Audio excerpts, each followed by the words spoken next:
अस्सलाम वालेकुम बच्चों, मेरे तमाम देखने वाले मेरे शहज़ादे शहज़ादियों को, मेरे बच्चों को और बाकी जितने भी नाज़रीन मुझे इस वक्त देख रहे हैं, I welcome you all to the UGI official portal. UGI official portal के अंदर खुश आमदीद, जहाँ से आप अपने प्री फर्स्ट ईयर का सारा डाटा, सारा मवाद, सारा कंटेंट, सारे लेक्चर्स इकट्ठे कर रहे हैं, सुन रहे हैं, वहाँ पे आपको खुश आमदीद।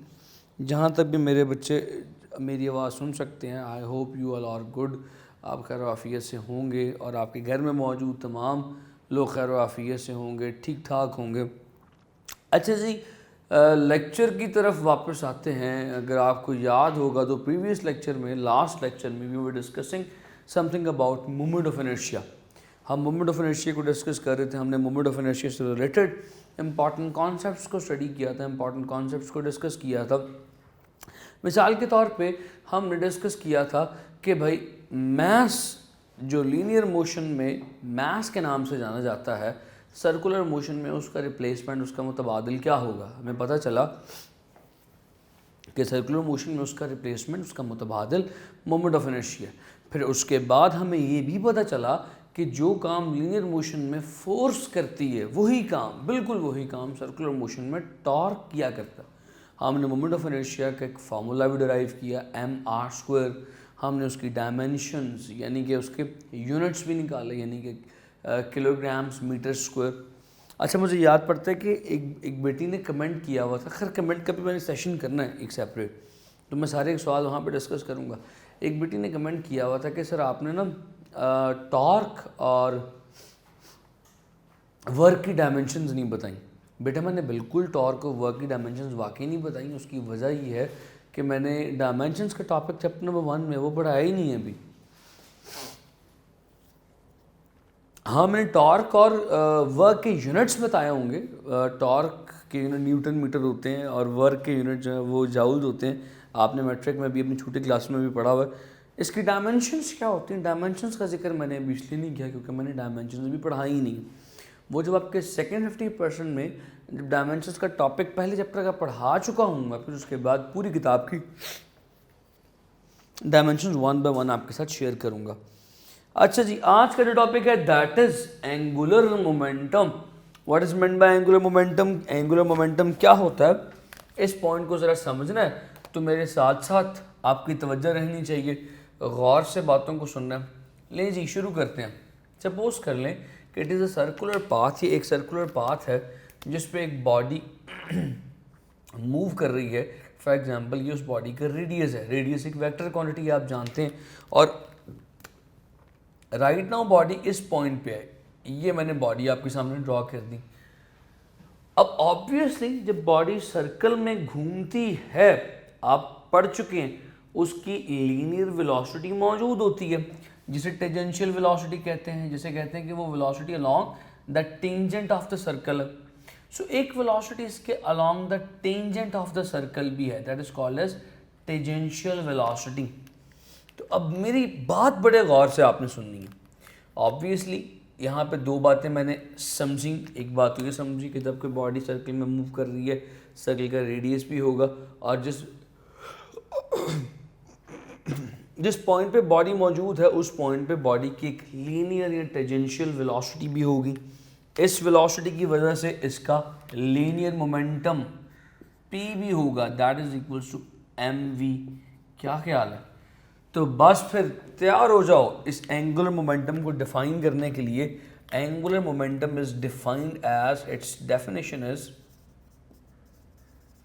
एंगुलर मोमेंटम की डेफिनेशन सुनो गौर से, किताब में नहीं लिखी हुई। अगर कुछ बच्चे ये समझ रहे हैं कि किताब में पेज नंबर 110 पे, सफ़ा नंबर 110 पे वो जो हरे रंग का डब्बा बना हुआ है वो डेफिनेशन है इसकी,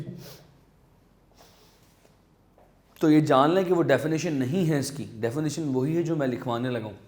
सो इसको डिफाइन करने का तरीका क्या है कि लिख लो, angular momentum of a body moving in a circular path is defined as, ये जुमला शुरू में लिखना है, मैं लिखवाऊंगा, मैं लिखने नहीं लगा, आपने लिखना है। क्या लिखना है? Angular momentum of a body moving in a circular path is defined as cross product of radius r and linear momentum p क्या है जी? It is the cross product of radius r and linear momentum p. तो आप इसको define कैसे करेंगे? इसको define करेंगे, ये आर रेडियस और पी यानी लीनियर मोमेंटम का क्रॉस प्रोडक्ट है, इसको एल से रिप्रेजेंट किया जाता है। तो अगर ये क्रॉस प्रोडक्ट है तो आप जानते हैं क्रॉस प्रोडक्ट को हमेशा क्रॉस प्रोडक्ट का रिजल्ट हमेशा वेक्टर क्वांटिटी आती है, लिहाजा एल भी एक वेक्टर होगा। अगर आप देखें, मैंने इसकी डेफिनेशन बता दी तो थोड़ी सी इसकी एक्सप्लेनेशन की आगे हेडिंग डालता हूँ। ये शॉर्ट क्वेश्चन ही बनते हैं चैप्टर में से सारे, लेकिन मैं इस टॉपिक के जितने भी पॉइंट्स हैं सारे आपको एक्सप्लेन करना चाह रहा हूँ। ये टॉपिक लॉन्ग क्वेश्चन का टॉपिक नहीं है, शॉर्ट ही बना करते हैं, लेकिन मैं सारे पॉइंट सोच रहा हूँ कि आपको क्लियर करवाता चलूँ। तो L is equals to R cross P है मेरे पास। आप जानते हैं कि जब मैं इस फॉर्मूला को एक्सपैंड करूँगा, खोलूँगा, तो मेरे पास आ जाएगा मेरे पास आ जाएगा L is equals to R P sine of theta. अगर आप गौर करें यहाँ पे देखें तो क्या ख्याल है, what is the angle between r and p? R and p are always perpendicular, क्योंकि वेलोसिटी और रेडियस, वेलोसिटी बोले तो टेंजेंट, टेंजेंट के अलॉन्ग है ना, टेंजेंट वेलोसिटी किसके अलॉन्ग है? टेंजेंट के अलॉन्ग है। टेंजेंट और रेडियस हमेशा आपस में परपेंडिकुलर होते हैं। So l is equal to R P sine theta. So यहाँ पे आपके लिए थीटा पुट किया जाएगा 90 डिग्री ऑलवेज। तो ये बन जाएगा L is equal to R P sine of 90 degree. Sine 90 बोले तो R P sine 90 is 1। So L is equal to R P.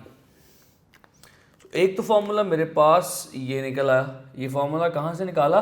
Definition से निकाला। आर पी एक फॉर्मूला आ गया। अगर इसको मैं फर्दर सॉल्व करूँ तो देखिएगा ज़रा, आप जानते हैं कि P अभी मैंने सामने भी लिखा एम वी के इक्वल होता है, तो बस वैल्यू को घुसा दीजिए यहाँ पे। L is equal to are, P की जगह क्या आ गया? M V. तो L is equal to M we R बन जाएगा। अब यहाँ पे ज़रा ब्रेक लगाता हूँ और आपके साथ एक बड़ा इंपॉर्टेंट शॉर्ट क्वेश्चन शेयर करता हूँ। शॉर्ट क्वेश्चन की हेडिंग यहाँ पे डाल देते हैं, उम्मीद है कि नज़र आएगा। शॉर्ट क्वेश्चन, शॉर्ट क्वेश्चन क्या है लिखता हूँ तुम्हारे सामने, देखना ज़रा। शो दैट, साबित करो, शो दैट, क्या साबित करो? L is equal to M we r. So क्या साबित करो? साबित ये करो कि एंगुलर मोमेंटम का फॉर्मूला होता है एम वी आर। सो देखो ये सवाल लिखा, सवाल को हाईलाइट कर रहा हूँ ताकि तुम्हारी नज़र से मिस ना हो जाए, कहीं स्किप ना हो जाए। ये सवाल हाईलाइट कर दिया। तो तुमने शुरू कहाँ से करना है? शुरू करना है यहाँ से, L is equal to R cross P से शुरू करना है और जहाँ पे मैंने ख़त्म किया वहाँ तक लेके चलना है। ठीक है, बात समझ में आ गई? So now you have showed, आप दिखा चुके हो कि भाई L is equal to R cross P होता है, L is equal to M we R होता है। चलो इससे आगे चलते हैं, बात अभी ख़त्म नहीं हुई।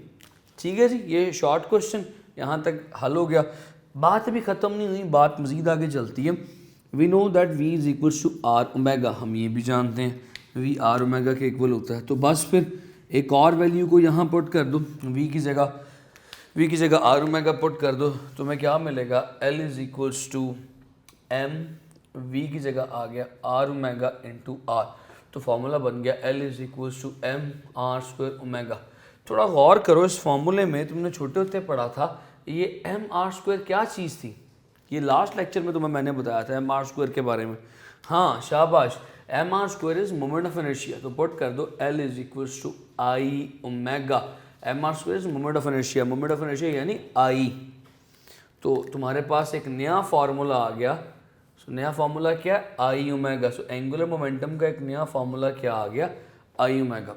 सो यहाँ पे एंगुलर मोमेंटम की एक नई डेफिनेशन, एंगुलर मोमेंटम को ज़रा फिर से डिफाइन करने लगा हूँ, एक दफ़ा फिर, एक बारी फिर एंगुलर मोमेंटम एक बारी फिर। सो दोबारा से डिफाइन करने लगा हूँ। It can also be defined as, इसे यूं भी डिफाइन किया जा सकता है, product of moment of inertia and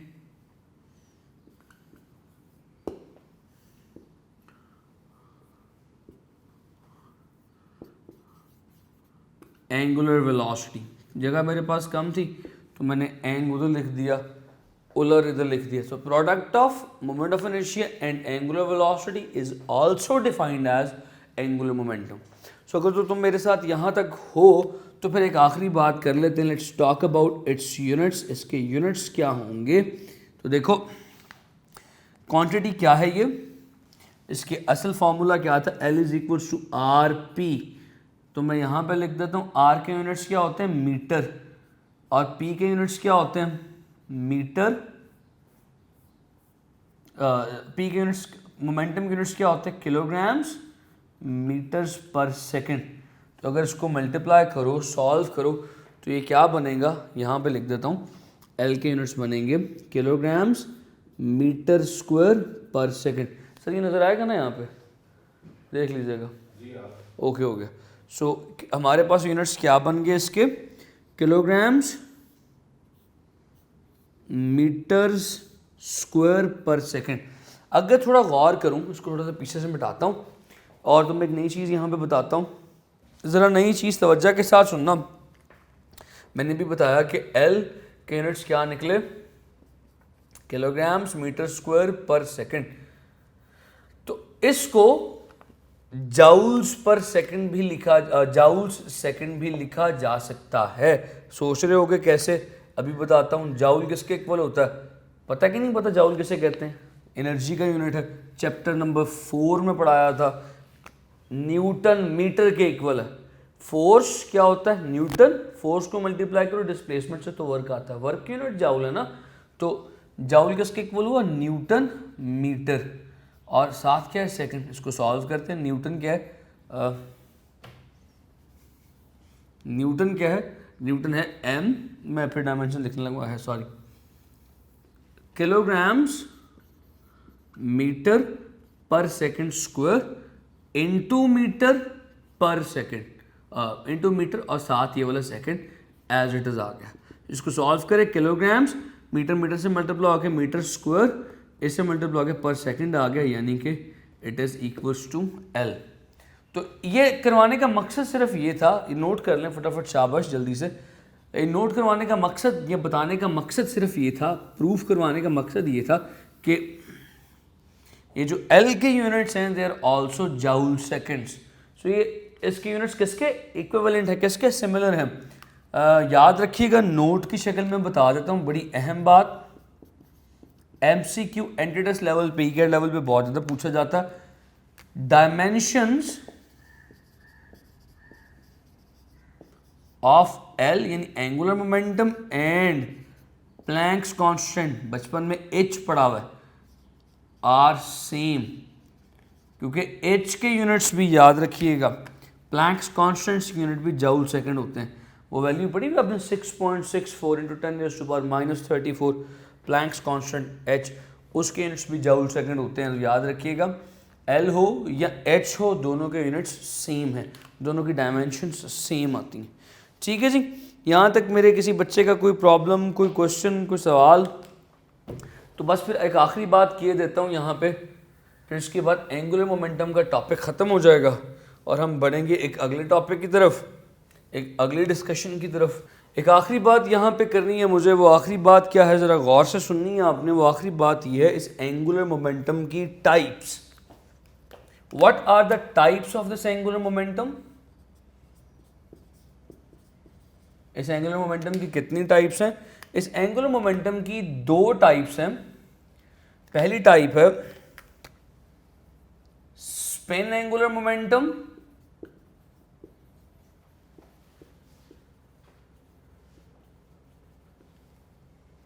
दूसरी टाइप है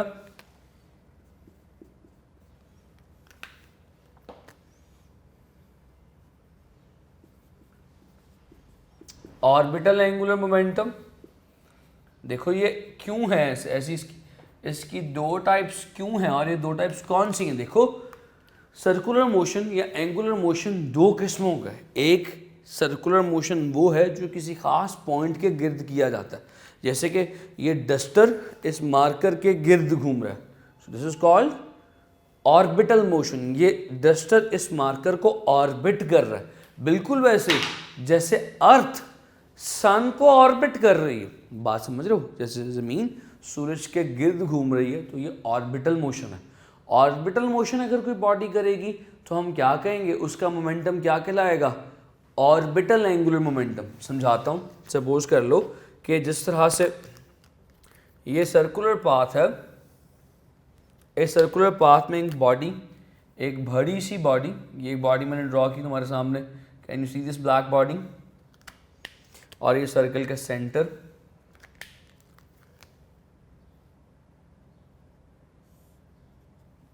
ये बॉडी सर्कुलर पाथ में मूव कर रही है, सर्कुलर पाथ में घूम रही है, स्पिन ऑर्बिट कर रही है, तो इसके मोमेंटम को मैं कहूँगा that is called as orbital angular momentum LO। इसका फॉर्मूला क्या होगा? MV capital R। Capital R बोले तो रेडियस ऑफ ऑर्बिट, ठीक है। सो ये कौन सा मोमेंटम है? LO, orbital angular momentum. अच्छा, अब मान लो कि ये बॉडी सर्कल में नहीं घूम रही, जैसे बॉडी जो है ऑर्बिट नहीं कर रही, बॉडी क्या कर रही है? बॉडी स्पिन कर रही है अपने ही एक्सिस के गिर्द, जैसे अर्थ किया करती है। अर्थ करती है ना स्पिन, तुम जानते हो इस चीज़ को। इस केस में अर्थ तुम्हें पता है। अब दोनों में फ़र्क समझ, अगर यूं चीज़ घूम रही हो that is called spinning motion, right, और अगर चीज़ यूं घूम रही हो किसी दूसरे पॉइंट के गिर्द दैट इज ऑर्बिटल मोशन। अब मैं बात करूं ये स्पिन मोशन की, क्योंकि अर्थ स्पिन भी कर रही है, तो अर्थ स्पिन करते हुए उसका मोमेंटम क्या कहलाएगा? LS। LS बोले तो स्पिन एंगुलर मोमेंटम। इसको लिखा जाता है फॉर्मूले MVR से। स्मॉल r क्यों लिख रहा हूँ यहाँ पे? स्मॉल r जो it is the radius of the body, जो बॉडी स्पिन कर रही है उसका रेडियस स्मॉल r, ये उससे वो वाला फॉर्मूले में r पुट किया जाता है यहाँ पे, ठीक है। यानी कि जब स्पिन की बात करोगे तो बॉडी का अपना रेडियस पुट करोगे, अगर ऑर्बिटल की बात करोगे तो ऑर्बिट का रेडियस पुट करोगे। Got my point? दोनों में फर्क समझ में आ गया? एक एक एग्जाम्पल दे देते हैं। स्पिन एंगुलर मोमेंटम की एग्जाम्पल क्या है? अर्थ अराउंड, सो स्पिन की एग्जाम्पल देने लगे थे। Earth around it's own axis, earth का अपनी एक्सिस के गिर्द चक्कर, spin angular momentum. Orbital angular momentum, earth around sun. जब आपका काम क्या है, आपने 2-3 एग्जाम्पल्स जो है खुद सोचनी है। स्पिन एंगुलर मोमेंटम की भी, स्पिन एंगुलर मोमेंटम और किसका होगा, और ऑर्बिटल एंगुलर मोमेंटम और किसका होगा, ये 1-2 एग्जाम्पल्स आपने खुद से सोचनी है, ठीक है जी। So this is all about your angular momentum. आपका एंगुलर मोमेंटम ख़त्म हो गया। अब हम शुरू करेंगे on page number 112, law of conservation of angular momentum. अब मैं आपको ये भी समझाऊंगा आपने कैसे लिखना, बड़ा इंपॉर्टेंट लॉन्ग है और किताब में बिल्कुल नहीं बताया गया कि इसको अटैम्प्ट कैसे करना है। So I need your complete attention in order to understand it. हमने इस टॉपिक को, law of conservation of angular momentum को, बिल्कुल वैसे ही अटेम्प्ट करना है, वैसे ही रिलेट करना है जैसे हमने चैप्टर नंबर 3 में law of conservation of momentum को अटेम्प्ट किया था। जैसे उसको समझा था, जैसे उसको अटेम्प्ट करने की, लिखने की कोशिश की थी, उसी तरतीब से, उसी तरीके से, उसी पैटर्न के ऊपर हमने इस टॉपिक को अटेम्प्ट करना। Topic is law of conservation of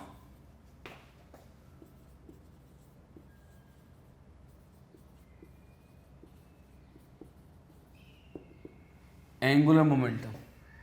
तो भाई फिर अपनी तवज्जों बिल्कुल मेरी तरफ कर लो, मुझे इस वक्त अपनी तवज्जो का मरकज़ बना लो। हर जुमले को गौर से सुनना है, हर जुमले को कोशिश करनी है कि समझें, और जो जो लिखवा रहा हूँ, जैसे जैसे लिखवा रहा हूँ वैसे वैसे मेरे बच्चों ने लिखते चले जाना। सो जी, law of conservation of angular momentum, एक लम्हे के लिए तुम इसको पढ़ो, law of conservation of momentum. तो वो जो चैप्टर 3 में law of conservation of momentum था उसमें तुमने क्या पढ़ा था? अब ज़रा रिकॉल करो, मैं बोलता हूँ, ज़रा सोचो कि क्या बात समझ में आती है कि नहीं आती। उसमें तुमने पढ़ा था कि अगर कोई बॉडी स्ट्रेट लाइन मोशन में, लीनियर मोशन में है, तो जब वो किसी दूसरी बॉडी के साथ इंटरेक्ट करेगी, किसी दूसरी बॉडी को टकराएगी, तो पूरे के पूरे सिस्टम का, पूरी की पूरी इन्वायरमेंट का, दोनों बॉडीज़ का टोटल मोमेंटम कांस्टेंट रहेगा। याद है हमने कहा था कि पिछली बॉडी अगली बॉडी को अपना मोमेंटम ट्रांसफ़र कर देगी, लेकिन दोनों का टोटल मोमेंटम सेम रहेगा। एग्जाम्पल चैप्टर 3 की बात करूं, चैप्टर 4-5 को फिलहाल भूल जाओ। हमने वहां पे कहा था मिसाल के तौर पे पिछली बॉडी का मोमेंटम है 80, अगली बॉडी का मोमेंटम है 20, टोटल मोमेंटम क्या हो गया 100।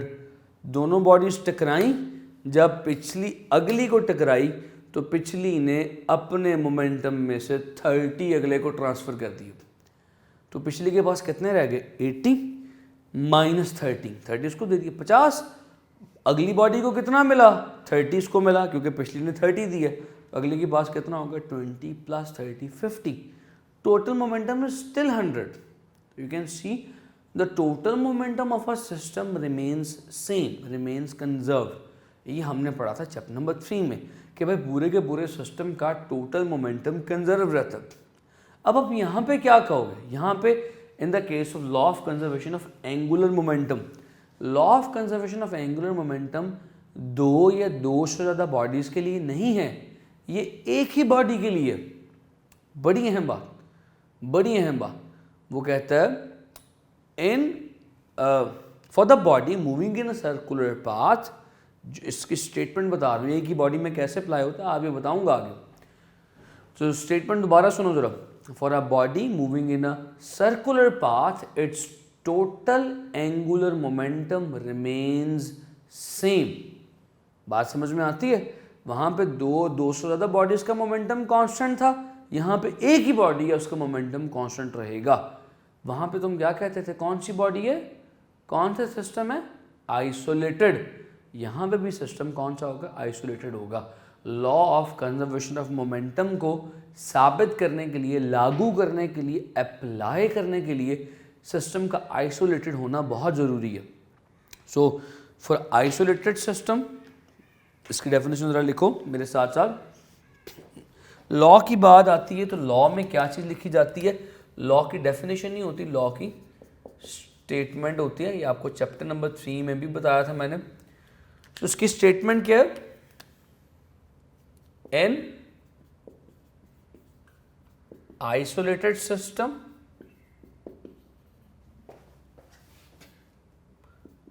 Total angular momentum of body remain constant. क्या ख्याल है?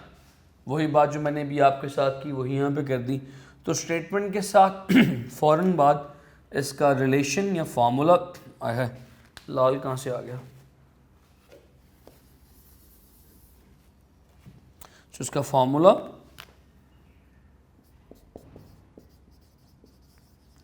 एक बॉडी का जितना भी एंगुलर मोमेंटम है वो हमेशा कांस्टेंट रहेगा, यानी कि L1 plus L2 plus L3 angular momentum को L से रिप्रेजेंट किया जाता है, plus whatever is it is going to be constant. ये हमेशा कांस्टेंट रहेगा, ठीक है। तो जब तुमने बात की आइसोलेटेड सिस्टम की, तो फ़ौरन से जल्दी से आइसोलेटेड सिस्टम को भी डिफाइन कर दो।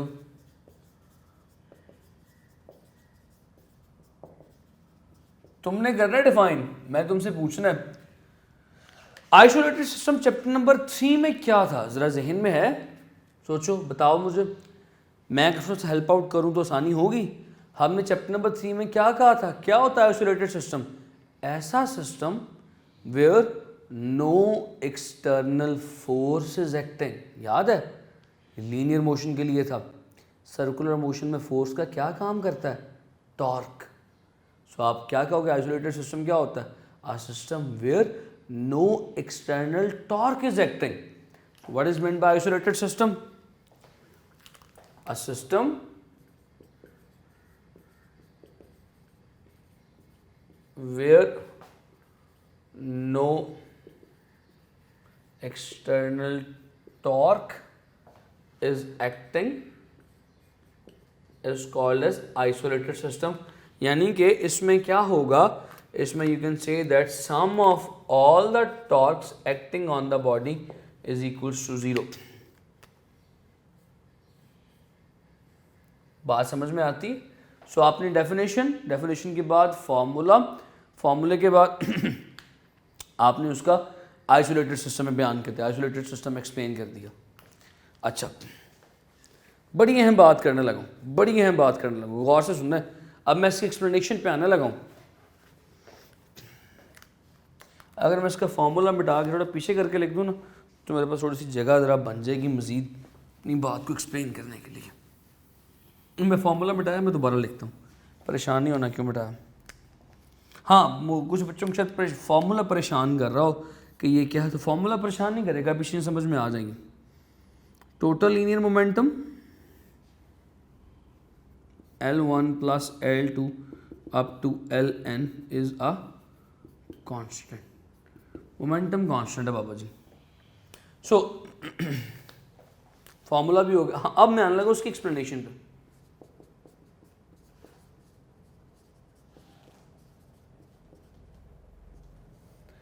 ये एक ही बॉडी का, मैंने जिस तरह भी बताया कि उस चैप्टर में, थर्ड चैप्टर में हमने कहा था 2 या 2 से ज़्यादा बॉडीज़ का लीनियर मोमेंटम सेम है. हम यहाँ पे कह रहे हैं कि भाई एंगुलर मोमेंटम एक ही बॉडी का सेम है. कैसे? वहाँ पे 2 बॉडीज़ कह रहे थे, यहाँ पे 1 बॉडीज़ कह रहे थे. बात कुछ समझ में नहीं आई. देखो, जब हम कहते हैं कि किसी बॉडी का एंगुलर मोमेंटम कांस्टेंट है, इसका मतलब क्या है? L is going to be constant. ऐसे ही है. इसका मतलब फर्दर क्या हुआ? L कांस्टेंट है. इसका मतलब है जो बॉडी का इनिशियल एंगुलर मोमेंटम था वही उसका फाइनल एंगुलर मोमेंटम होगा. एंगुलर मोमेंटम चेंज नहीं होगा. यानी L1 is equals to L2. तो मैं 2 बातें बताई मैंने, दोनों बातों को भी मज़ीद क्लियर करता हूँ, मज़ीद समझाता हूँ. बस मेरे साथ साथ रहना, अभी आगे पीछे ना होना, अभी मेरे साथ साथ अपनी थॉट्स को लेके चलो. L इज़ कांस्टेंट, यानी L चेंज नहीं कर रहा. L क्या है? I omega is going to be constant. बात पल्ले पड़ती है. इसी तरह L1 क्या होगा? I1 omega 1 is equals to I2 omega 2. ऐसी है.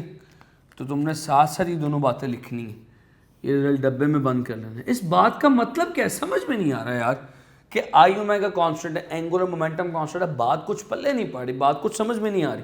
तो बस फिर तैयार हो जाओ, अभी बात समझ में आने लगी है. क्या इसको लिख सकता हूं? I is equals to some constant. ये तो कांस्टेंट है ना, ओवर ओमेगा. लिख सकता हूं क्या? अगर इसको मैं यूं लिख सकता हूं तो फिर क्या ये लिख सकता हूं? I कांस्टेंट ओवर ओमेगा है, तो I is inversely proportional to omega. बस बहुत अहम बात आ गई. बस इसी चीज़ को मुझे अब ज़रा साबित करना एक्सप्लेनेशन के साथ, एग्जाम्पल के साथ. याद रखिएगा, एंगुलर मोमेंटम के कांस्टेंट या एंगुलर मोमेंटम के कंजर्व होने का मतलब ये है कि मोमेंट ऑफ इनर्शिया और ओमेगा आपस में इन्वर्सली रिलेटेड हैं. जिस बॉडी का मोमेंट ऑफ इनर्शिया ज़्यादा होगा उसकी एंगुलर वेलोसिटी उतनी कम होगी. मज़ीद समझाता हूँ इसको. मोमेंट ऑफ इनर्शिया का मतलब क्या है भाई? मोमेंट ऑफ इनर्शिया यानी, अब मैं बात इससे आगे वाली इधर लिखने लगा हूँ. मोमेंट ऑफ इनर्शिया का मतलब क्या है भाई? मोमेंट ऑफ इनर्शिया बोले तो mr² inversely proportional to omega. जिस बॉडी का रेडियस जितना ज़्यादा होगा, जितनी बड़ी बॉडी होगी उसकी एंगुलर वेलोसिटी उतनी कम होगी.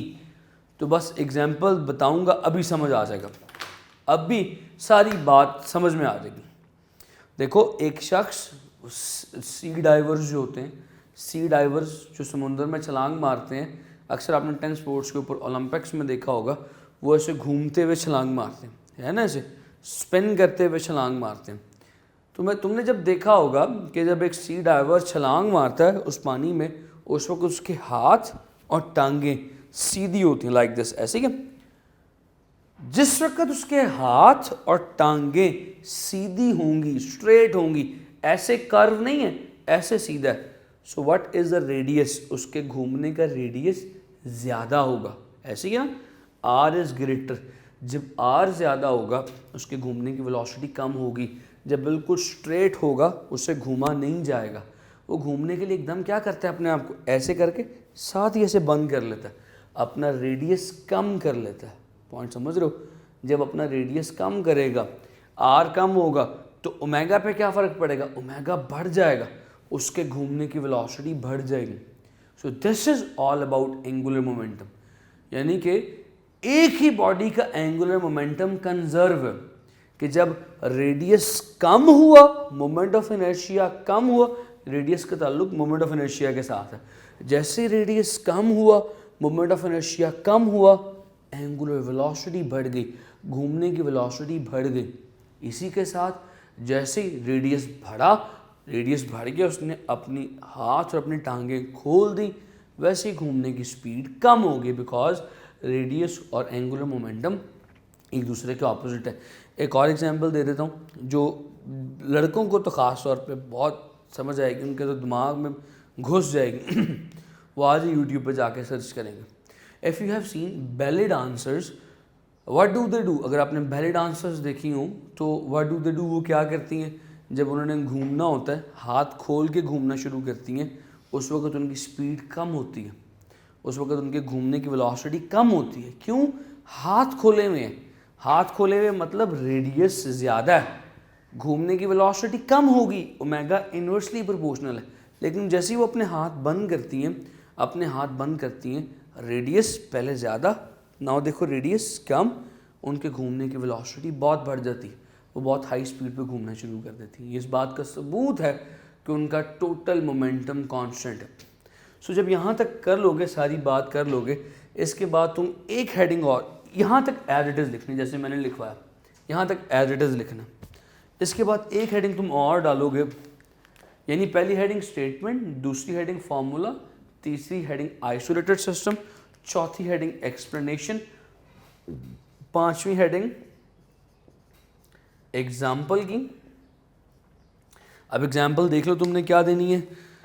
On for example on page number 112 देखो, एक सवाल नंबर 112, इसका जो दूसरा पैराग्राफ है उसकी 1 2 3 4 5 6 नीचे से 6th लास्ट लाइन, यानी ये पैराग्राफ शुरू हो रहा है अपॉन लिफ्टिंग से, लाइन शुरू हो रही है अपॉन लिफ्टिंग से, नीचे से छठी लाइन, दूसरे पैराग्राफ की second para 6th last line up till end of that paragraph. वो क्या लिखी है मैं तुम्हारे सामने पढ़ता हूँ, देखना। Upon lifting of from the board से छलांग मारते हुए with the small angular velocity upon lifting off from the board, the diver's leg and arms are fully extended. Diver की टांगें और बाजू मुकम्मल तौर पे खुले हैं, which means that the diver has a large moment of inertia. इसका मतलब है डाइवर का मोमेंट ऑफ इनर्शिया ज़्यादा है, बताया मैंने, टांगे और हाथ खुले हैं, रेडियस ज़्यादा है, मोमेंट ऑफ इनर्शिया ज़्यादा है। फिर कहते हैं the moment of inertia is considerably reduced, जैसे वो अपनी टांगे और हाथ बंद कर लेगा, to a new value I2 when the legs and arms are drawn close together, जैसे ही अपने टांगे और हाथ बंद कर लेगा उसका मोमेंट ऑफ इनर्शिया कम हो जाएगा। तो कहता है कि इन दोनों सिचुएशंस में जो है उसका एंगुलर मोमेंटम कांस्टेंट है I1 ω1 is equal to I2 ω2, hence the diver must spin faster, जब उसका मोमेंट ऑफ इनर्शिया कम होगा diver must spin faster when moment of inertia becomes smaller to conserve the angular momentum, thus enables the diver to take some extra somersaults. यहाँ तक आप mark कर लेंगे। So this is all about your long question. यहाँ पे मैं अपनी बात को अख्ताम करता हूँ, मुझे यहाँ पे इजाज़त दीजिए। यहाँ तक अगर आपका कुछ सवाल है तो you can put that question. Think that pretty simple, कोई मुश्किल बातें नहीं थी। उम्मीद है कि आपको तमाम चीज़ें अच्छी तरह बखूबी क्लियर हुई होंगी। अपने घर वालों का ख्याल रखिएगा, वक्त को ज़ाया मत होने दीजिएगा। थैंक यू सो मच, अल्लाह हाफिज़।